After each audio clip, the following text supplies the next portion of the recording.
C'est un sujet qui fait l'actualité depuis quelques semaines, le phénomène des piqûres en soirée. Que faut-il en penser? Fait avéré ou légende urbaine? On en parle avec Maïté Warlan, journaliste pour le magazine Axel. Bonjour, bienvenue dans ce studio. Alors vous signez un dossier qui décrypte le phénomène. On peut peut-être commencer par donner quelques chiffres que vous citez au début de votre article. 350 plaintes en France, 1300 en Angleterre et une quinzaine chez nous. Alors ce phénomène, on l'appelle needle spiking en anglais, c'est le fait d'injecter une drogue à quelqu'un sans son consentement.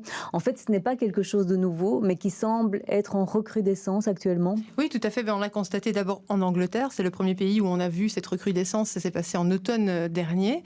La France est fortement touchée et la Belgique commence aussi à être de plus en plus touchée. Pour un peu expliciter les chiffres, peut-être par rapport à la différence entre l'Angleterre, la Belgique et la France, ce qu'il faut savoir, c'est qu'en France et en Angleterre, il y a des choses qui sont mises en place, des communications gouvernementales qui ont eu lieu, des rapports de commission qui ont eu lieu. Et donc, on se rend compte que de plus en plus de victimes, qu'elles soient femmes ou hommes, parce que ça touche les deux sexes, principalement des femmes tout de même et très jeunes, mais il y a aussi des hommes qui sont victimes de ça, eh bien, ils vont avoir beaucoup plus vite le réflexe d'aller déposer plainte ou d'aller faire des tests en hôpitaux. Et pourquoi c'est important? Puisque s'il y a effectivement des produits dans les piqûres, ce sont des produits qui se diluent très très vite. De l'insuline, du GHB, ce sont des produits qui en quelques heures disparaissent. Et donc ça explique pour l'instant certainement le faible nombre de plaintes pour l'instant déclarées en Belgique. C'est fait partie des explications potentielles en tout cas. Ok, et donc en France, en Angleterre, mais aussi chez nous, des témoignages se sont succédés et ce sont chaque fois des témoignages qui se ressemblent. Que disent ces femmes ou ces hommes qui se disent victimes? Mais donc on est dans les mêmes symptômes que lors d'une soumission chimique comme dont on a entendu parler ces derniers mois, notamment avec balance tombard, etc. Donc ce sont des symptômes de... Donc des substances qu'on mettait dans les verres. Tout à fait, qu'on met dans les verres pour des violences sexuelles ou des agressions sexuelles ou simplement pour rigoler et voir que quelqu'un se sent mal tout d'un coup. Donc voilà. Et donc dans les symptômes, il y a des vomissements, un étourdissement, une perte de conscience. Et puis ça, c'est les premiers symptômes. Et puis après, le lendemain, on constate sur le corps une trace de piqûre avec un hématome. Et puis alors derrière, il y a les symptômes qui sont psychologiques, qui sont la sensation d'avoir été touché dans son corps, d'avoir évité peut-être le pire si on a réussi à l'éviter.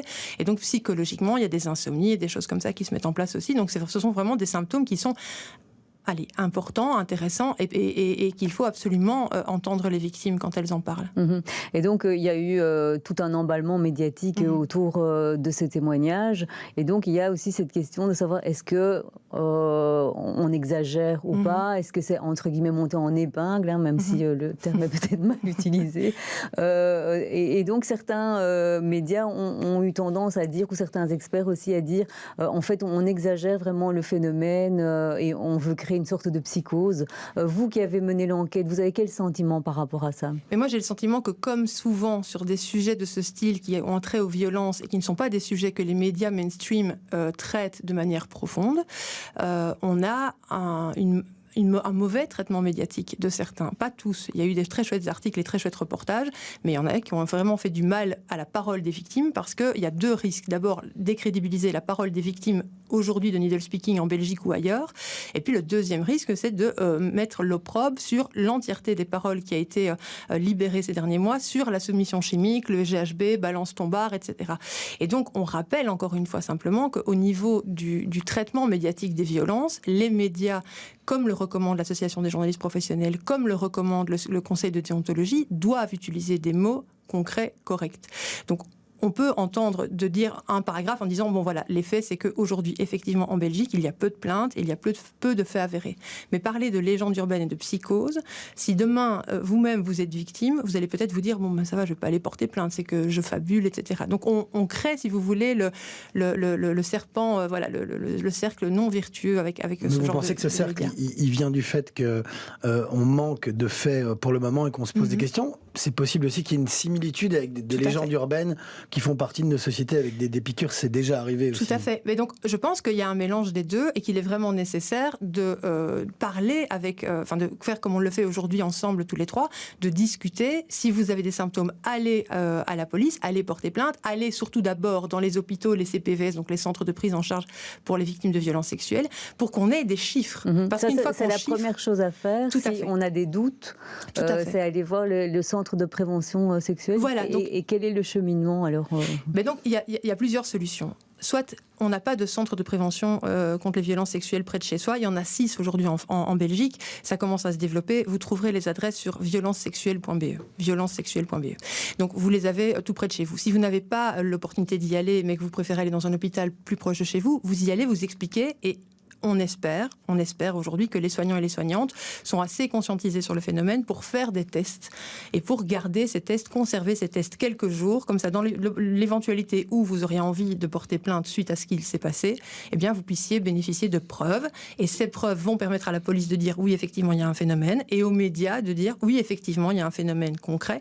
Mais si on parle dès le départ de psychose et ça ne va pas, on casse la parole des femmes et des victimes comme on l'a fait auparavant, il y a quelques années, avant MeToo, sur les violences sexuelles, comme on a pu le faire sur l'inceste pendant des années, etc. Donc il faut vraiment remettre ça au centre. Et question un petit peu plus technique, mais sur la quinzaine de cas avérés en Belgique, de plaintes du moins qui ont été déposées, peut-être sur ce qui s'est passé ailleurs, est-ce qu'on sait où les gens sont piqués, sur quelle partie du corps?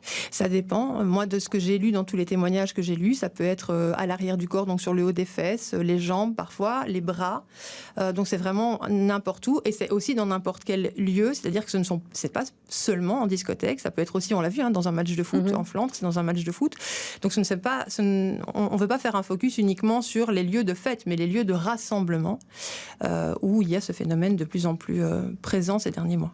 Alors, vous évoquiez la France et le Royaume-Uni. Vous avez le sentiment que là-bas, les autorités prennent ce phénomène plus au sérieux, qu'il y a des choses qui sont mises en place et en Belgique, on le prend moins au sérieux. Vous avez notamment interrogé le ministre Van Quickenborne. Qu'est-ce qu'il vous a dit ?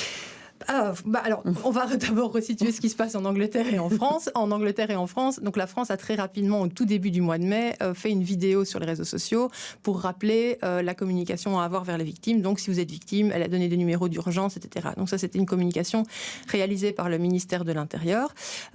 Et alors, ils ont sensibilisé l'entièreté des CHU, hôpitaux, etc., à cette question. En Angleterre, on est carrément passé à un rapport d'une commission de parlementaires qui a fait des mesures, une série de recommandations ou de demandes de mesures très précises au gouvernement de Boris Johnson, qui est en train d'être évalué par le gouvernement de Boris Johnson. En Belgique, maintenant, nous avons donc un ministre qui se dit tout à fait inquiet, au courant, que toute plainte qui aboutirait serait traitée, évidemment, il ne manquerait plus que ça.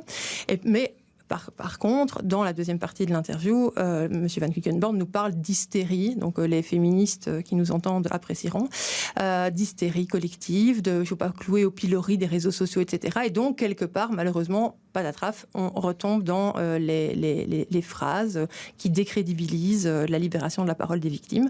Donc c'est un peu dommage. On espère que le gouvernement fédéral, qui vient de sortir un plan national de lutte contre les violences de genre, va prendre ce phénomène de needle speaking un peu plus au sérieux, ou en tout cas va peut-être réfléchir à ce que font les voisins britanniques et français pour essayer d'un peu mieux réagir ou plus réagir et informer surtout les citoyennes et les citoyens avec les festivals qui arrivent, avec tous nos jeunes qui vont aller en festival. Ce sont des milliers de tout jeunes adultes qui vont aller dans ces festivals. Est-ce que justement il y a des choses qui sont mises en place? Vous disiez que les organisateurs de festivals ne sont pas très proactifs, peut-être à part le festival de Dour, et que les autres...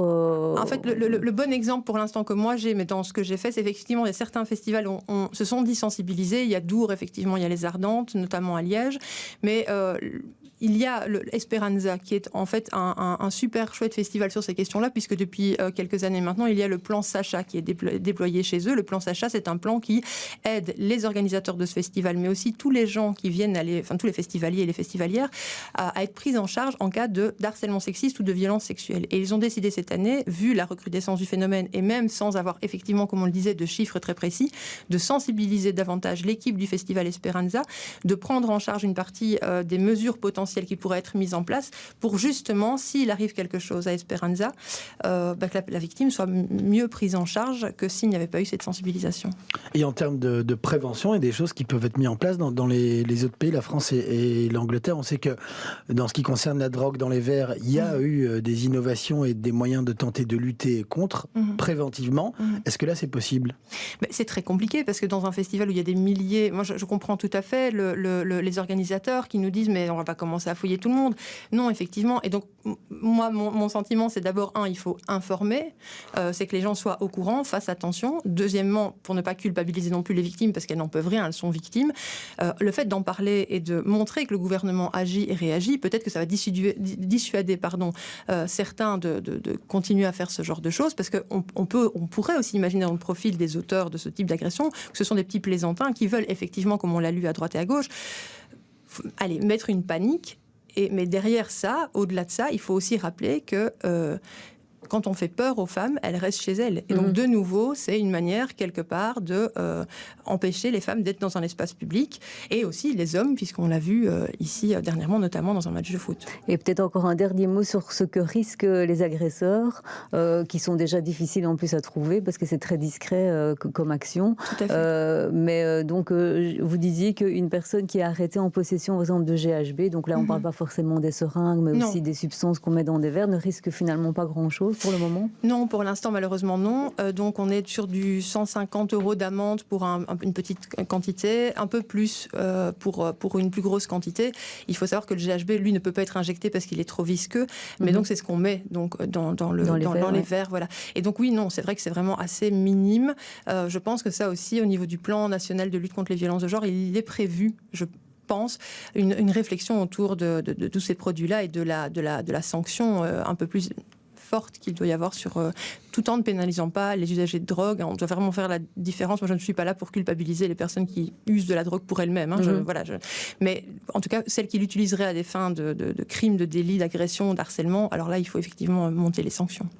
Eh bien, merci Maïté Warlan d'être venue aujourd'hui dans le 12h30. Donc, j'invite toutes et tous qui nous écoutent et qui nous regardent à lire votre dossier dans le magazine Axel. Merci beaucoup. Bonne journée.